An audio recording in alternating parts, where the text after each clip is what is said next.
back to the Crossway Youth Podcast. So great that you're listening to us. This is Sam talking to you, and I'm with Lachie. How are you, Lachie? I'm good, mate. How are you going? Yeah, pretty good, thank you.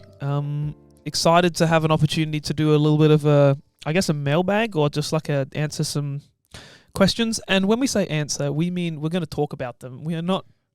This isn't. You don't go home and say this is like it's. This isn't a test where this is the correct. You get a tick for this. This is just. That's one way of thinking about it. Although some of them we may have the correct answer. That is true. And keep we on our social media at the CY Pod. We keep on throwing out opportunities to engage. Please keep on doing that. It's a really, really awesome way to connect with you guys and understand what you want to talk about, and also kind of what's important to you. And we kind of themed this episode around what's confusing to you, because there's a few things in the world that sort of make you throw your hands up and go, what's up with that? How do bees fly? You know what's funny, actually, because that reminds me, at the start of the bee movie, there's the whole, by all known laws of aviation, a bee should not be able to fly. Like that whole monologue. Is the logic of that because their wings are small and they're fat? Yeah, it's like their wings are too small and their bodies are too big, whatever. That's like totally just false. Scientists know exactly how bees fly, and that they can within the laws of aviation. It was just a thing that was thought of for a while, and so they put it at the start of the bee movie because I guess it's just a funny thing to have. Why do they just have very strong wings? It's something like they flap them just fast enough. Like it's just I think it's just as simple as that. They do have big butts, bees. Like they are chunky. Yeah. Like I swear every cartoon of a bee is just like sphere. It's just a rounded with some wings. I heard someone once say that they thought that a fly, you know the noise a fly makes when it flies? Exactly that. Yep. Someone that I once spoke to said they thought that was coming out of a fly's mouth. The fly's doing exactly what I just did. That a fly, when it flies, makes a wow out of its mouth as a way to be like, hey, I'm here. Please well, don't kill if me, that's your confusion, consider it not confusing anymore. It's their wings. But we would also love for you, as you listen, to think about what things confuse you as we talk about confusing things, and then send them in to us and we will answer them again.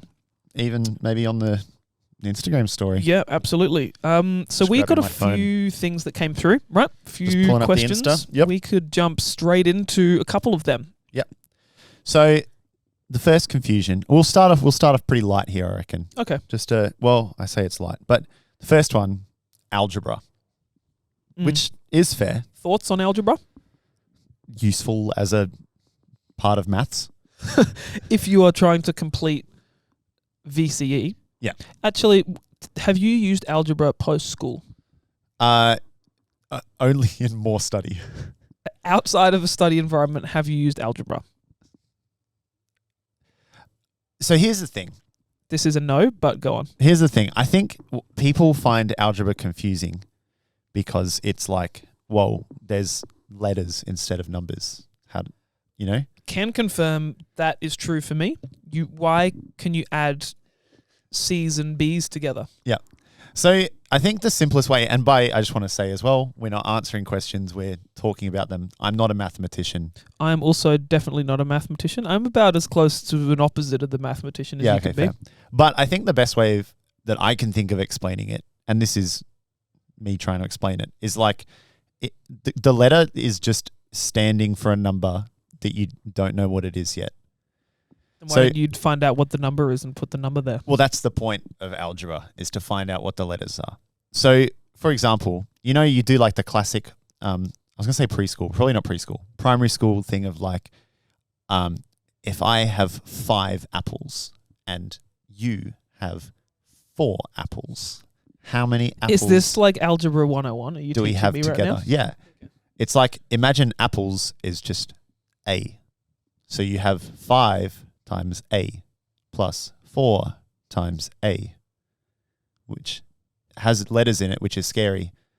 But if you think that the A is just like the apples, it's not quite translating correctly, but like it's just a letter that stands for a number. So if you go, So this is kind of like tuition right now. This is like a bit of a study session. so true. If you have 9 minus b equals 4. 9 minus the bananas equals 4. Yeah. How many bananas are there? Are you asking me the Yeah, answer? I'm asking you. What's the Well, answer? it's 5. Yeah. So b equals 5. Yeah, but it's why did you... That's just silly. Yeah. It's a way. Maths is silly. Hot take. So the way that they teach you in school is just for you to get an understanding of the fact that the letter stands for in the place of a number. But when you actually use it in like a practical setting, it's when you go, I don't know what number it stands for, but I want to do a bunch of things to be able to work out. So often that's almost like the answer. So you're saying all of this stuff equals something, but it might just be arranged in a different way. So what we're saying is this is like base level algebra, but eventually we could work our way up to, if you rate yourself on like quadratics or calculus or those factorials, those are all words, right? Yep, they are all words. Let's do like a maths off one episode or something, and we can get some people in and just do, because I know that we have some like incredibly studious listeners to the Crossway Youth podcast who would probably fancy themselves as like a little bit of like a factorials expert. Could do like a little bit of like a showdown and get some like very hard maths equations. Because 9 minus bananas equals 4. Not changing the world really. Yeah. With that sort of stuff. No, it's true. And I realized it was particularly maybe a bit ambiguous the way that I was explaining it with apples before. That wasn't quite the correct translation. I kind of thinking about it now. But again, we're not answering, we're just talking about things that confuse us. Yeah, like I think that whole area of maths, and like, I haven't done some of that stuff since, first years of uni or high school. But a lot of it is just, hey, we're missing a number here. We're going to put a letter in so that we can like do equations without having just a blank space in it, and then we'll find out what that letter equals later. Yeah, it's a useful thing that I still find confusing and do not understand. I think if you still find it confusing, even if it's more confusing after our discussion now, like there's people who'll tutor you. If you ask, like it's not a thing to be ashamed of. Yeah, well, if I'm interested in being tutored even. Yep, that's true. That's true. I would like to, But algebra, can confirm confusing, but also not that confusing if you have a friend like Lachie who can tell you about apples and bananas. Great. Shall we move on? Let's move on. The next one, we're gonna go. We started in the shallow end. We're gonna climb up to the 10-meter diving board and jump straight off. Whoa, we're going into the very deep end straight away. This one, I'm gonna do a footy handball over to you. Okay. Wait, let me get the exact wording. Let me just catch it. My lineup from 55. Who did Adam and Eve's children marry? Oof. Yeah, I told you, 10-meter diving board. Well, it's not like necessarily that confusing of a question. It's 8 just meter. I don't know the exact answer off the top of my head. Yep. I do know that Adam and Eve, first human beings created by God. If you go to the very first book of the Bible in Genesis, talks about that, and they make decisions to basically they wanted to become God. That was the reason that they made the decisions to eat the fruit, and then the relationship with God was broken, and he banished them from the garden. So it was all perfect in the garden, and then God said, "See you later. Get out of here. We're not friends at the moment." And then they were told deep breath, and then I'm just hiccuping randomly. Oh, I see. And then they left. But then it talks about how they had children. And I'm pretty sure Seth was the name of one of their children, and can't remember the others. But if you read that part of Genesis, there's a lot of like genealogy, which is basically like a long word for like people's family trees are like spoken about in word form in Genesis. So they'll be like, this person married this person, and this person married this person.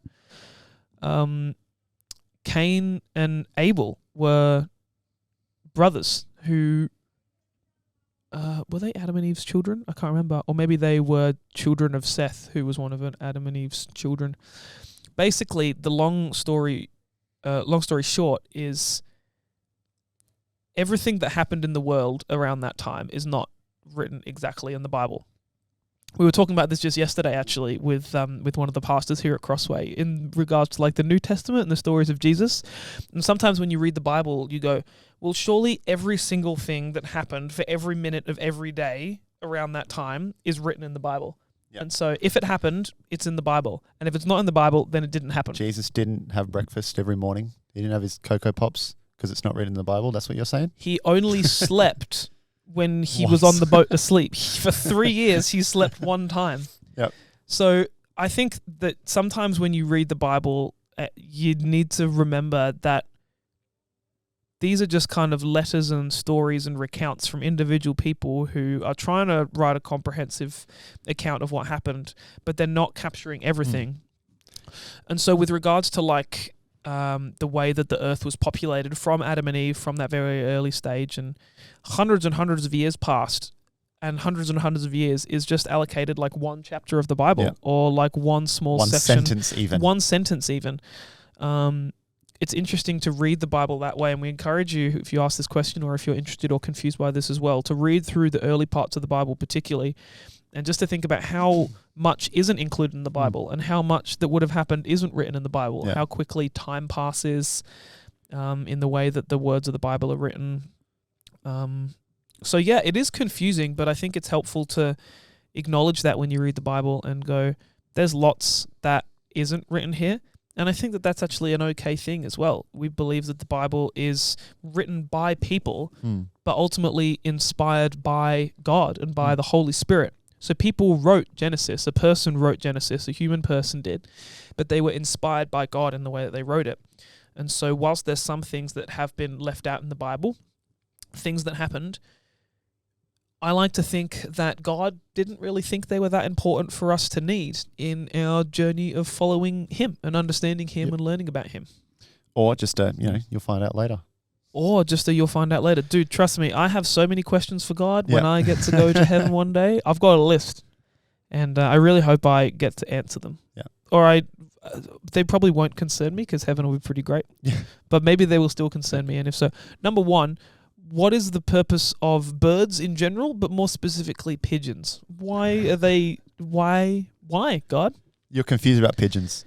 Just the purpose on planet Earth. Because animals exist on Earth. Generally, they perform some form of function. Like, they're, like, good for humans to eat, or they're doing other things to help the ecosystem and the food chain. Pigeons. What do is there anything that you could say right now that is a purposeful use of a pigeon on planet Earth?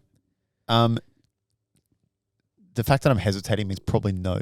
My only thought is, can you imagine if like one day all pigeons are gone, and then we discover that there's some like insect that would actually be taking over the entire planet if pigeons didn't exist and eat them? That's the thing. I do trust that God has created the earth together in harmony, and there's probably some sort of purpose.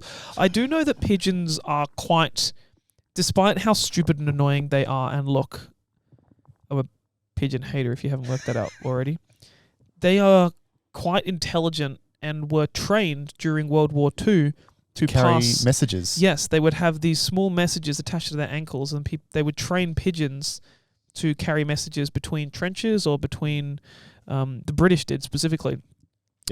So that they didn't have to waste men or vehicles transporting messages. So they're quite intelligent, but I hate them. Yep, fair enough.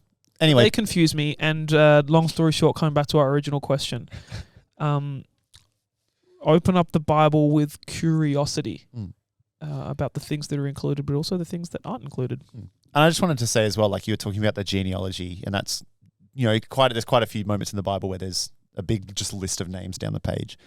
And often they are the list of like, that's not a, hey, here's everyone who's ever existed.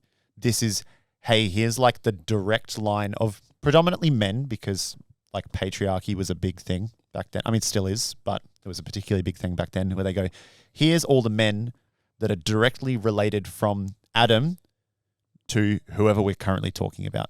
So whether it's one of the kings, whether it's Jesus, it's, hey, here's like the exact, we're not going to include any uncles, we're not including cousins, it's just father, all the way up to Adam. So you have a lot of people that are missing from that list already. Even if you go down 2 generations, that is a lot of people missing. Yeah, the start of Matthew is the really long genealogy, which basically is like, we know that it talks about in the Bible as Jesus coming in the Davidic line, which is fancy word speak for Jesus who's related to David. King David in the Old Testament, who wrote a lot of the Psalms. And it goes through. This was David's son, and then this was his son, and this was his son, and eventually it gets to Joseph, and then Jesus.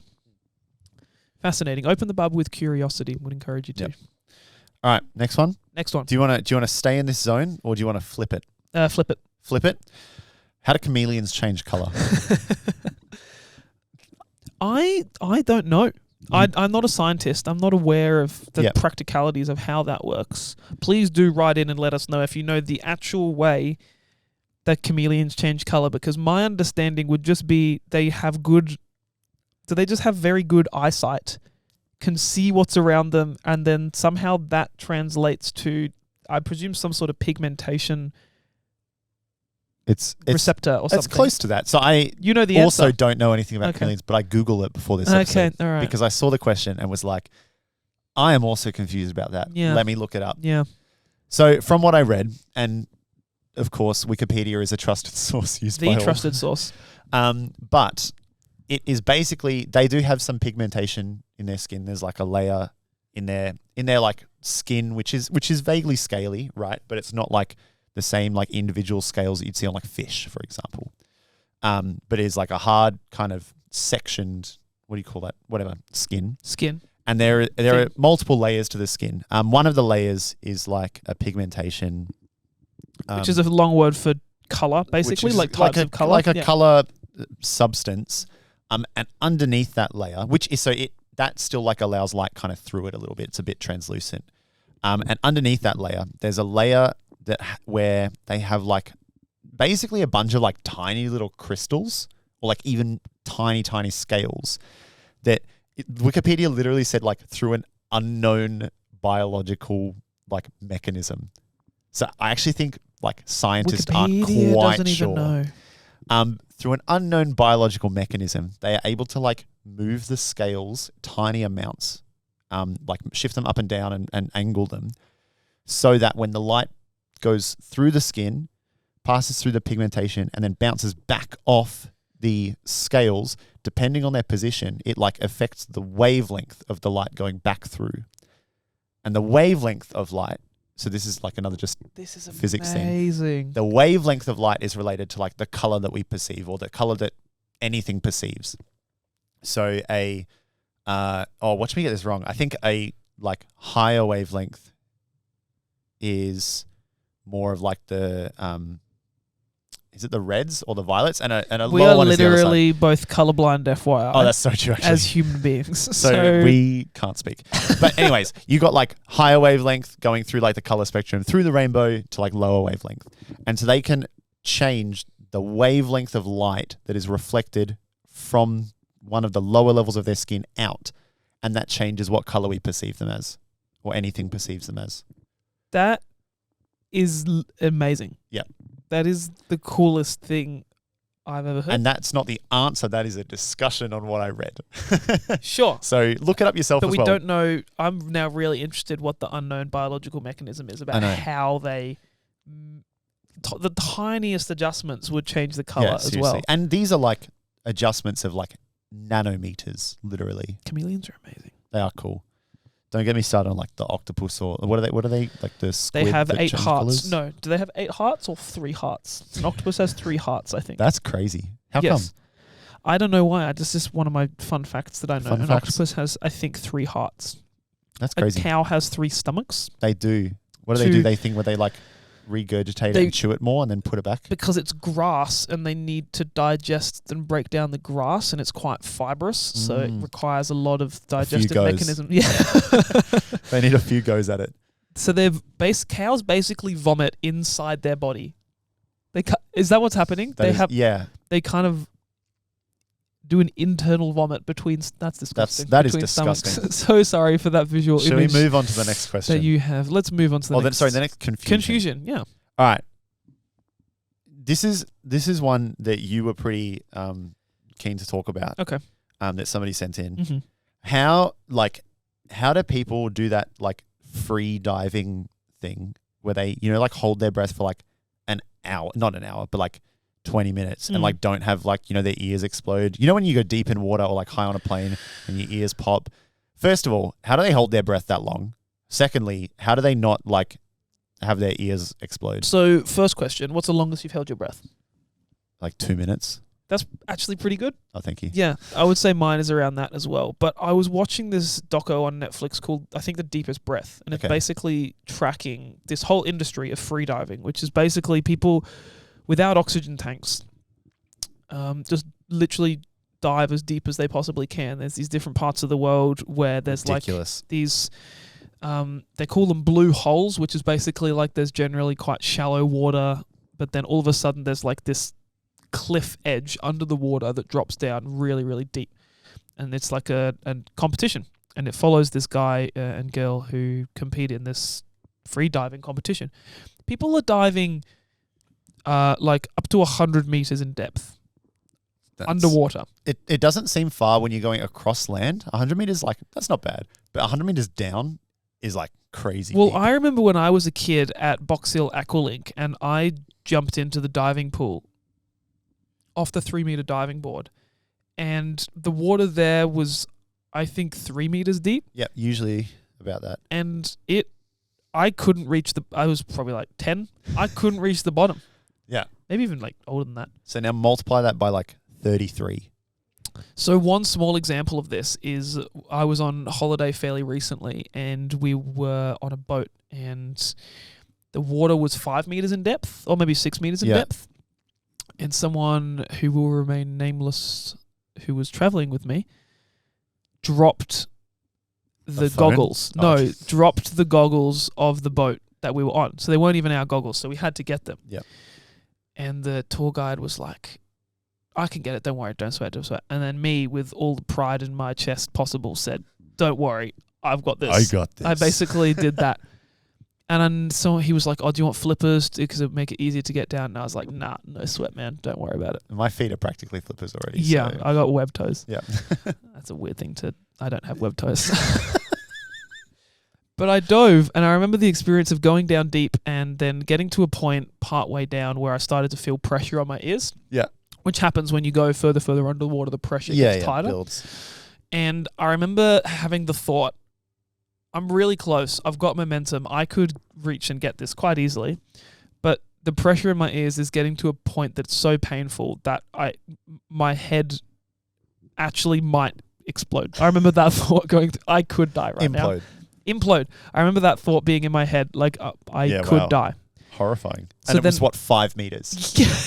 Or like 4 meters because you hadn't reached the bottom yet. So I got to the bottom, got the goggles, put my hand out of the water with the goggles in the air and felt like an absolute champ. And it was a round of applause and people were throwing flowers at me. And I got knighted and everything. Yeah, great. No, I actually got the goggles, came up, but then my ears were in so much pain for like an hour afterwards, just like throbbing constantly. Wow. And these guys on this doco dive 100 meters in depth. And I got to 5 meters and I was like, I'm going to die. Yeah. So my confusion is what and how? Yeah, seriously. How do people do that? Do they have special ears? Do they have different heads to my head? I think it's something because you know how when you're on a plane and there's the pressure thing and you can like pop your ears by like yawning or that kind of stuff. I think it's a similar thing where like I think there's ways to release pressure or not gain pressure, but like kind of ease that. And I assume that's what they do. But also maybe they're just like built different. I would imagine generally professional athletes in whatever area they're a professional athlete are built different as well. Yeah. And the breath holding you probably just practice as well. Okay, so yeah, let us know if you're confused by that also. We've probably got time for one more. Actually, maybe just in general, like just because of time, we want to pump out a quick one today. Yeah. Have you got anything that confuses you? Have I got anything that confuses just shoot. Yeah, I do. Okay, go. Last one. This is a personal one, and maybe I'm scared of things. But I don't... I am scared of things. I think it's okay to be scared of things. Hot take. I don't understand. I'm confused by how people can do things like skydiving or bungee jumping or like those like BMX tricks where they go up like a 40-meter ramp and then or like, have you seen the ones, what it's called, like base jumping, where they just have like the wingsuit? The wingsuit and they jump off a cliff. Excuse Yeah, me. they just like literally just jump off a cliff and then fly like a bird. I don't understand. I don't get it. How is What that? don't you understand? How is that appealing? Like, why would you do that to yourself? I'm like, if I see like skydiving, I'm like, parachute failure. Like, it's not going to end well. Bungee jumping, quad failure, it's not going to end well.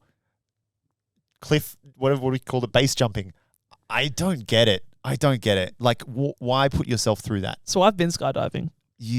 And I'm alive and I'm sitting here today. I've been skydiving. I went a couple of years ago over St Kilda, which in Melbourne is like lovely, lovely beach right near the CBD. So you jump out of the plane and you have the most insane views over the water and the beach and the CBD skyline. So number one, it's beautiful and it's amazing and it's an experience that you can't replicate. But I see what you mean. I remember going to the office and they make you sign like a you might die waiver. Like, and you obviously read it through, but you have to sign a waiver that says you acknowledge that there is a small percentage chance that you will get parachute failure. And it's not their fault. And you have to sign that. And I remember that being like, it had just been like, oh, adrenaline, awesome, bucket list, once in a lifetime experience. And then I remember signing that, just being like, okay. It's not like I wasn't going to be like, no, but it just made me be a little bit scared. Yeah. See, I would have read that and gone, you know what? Yeah, I don't want to do this. Actually, I would never even get up to like walking into the office. I could not. So skydiving, I mean, again, I went and you kind of strapped on with a guy who's done like hundreds, if not thousands of jumps before. So he knew what he was doing. You just have a lot of trust and faith in either the person or the parachute or the bungee cord or the whatever is the thing that is going to stop you from dying in that insanely high adrenaline moment. And I guess I just had a lot of trust in it. I'm like really interested in all those adrenaline things. So like great white shark diving, like going in a cage with sharks, I would love to do that. Like just in the ocean and they throw like the tuna head in there and it attracts the sharks and then the sharks come. I have seen Jaws and all those ones, but I would love to go in the water with great whites. Yeah. I don't know. Not for you? Nah, I feel like those kind of like adrenaline, what do you call it? Like adrenaline junkie type things. I'm like, it's something, I guess you do it because it's exciting or it brings you joy or whatever. But I'm like, how about I do things that bring me joy that aren't like a percentage chance to kill me? Yeah. So you're like a just smash out some board games and bring you joy type person rather than jump out of a plane. Go and jump out of a plane and land in with some crocodiles in a cage or something. Yeah, correct. Well, each to their own, man. Like, I think that's a perfectly reasonable and rational fear to have. I know lots of people who are in a similar boat. I'm full in I would go skydiving again. I want to go great white sharks. I want to go in a crocodile cage. Like, I love the idea of that. And maybe you do as well. Let us know if you do. And also, this is the end of this mailbag, but we'll do a few. We'll just keep pumping these out when we do questions. So please flick us through any confusing questions as you've been listening to this, any things that you'd like to have answered. Or if we did a horrible job of explaining one of the things we already do, just send in the exact prompt again and we'll go, okay, we need to answer it better next time. Just add us. Yeah. That's all for today. Nice quick one. But yeah. Send us in questions. I know we're just saying what we said for the last 30 seconds, but it's good. Like and subscribe. What do the famous people say? Peace Hit out. That notification bell, and we'll see you on the next one. See you on the next one.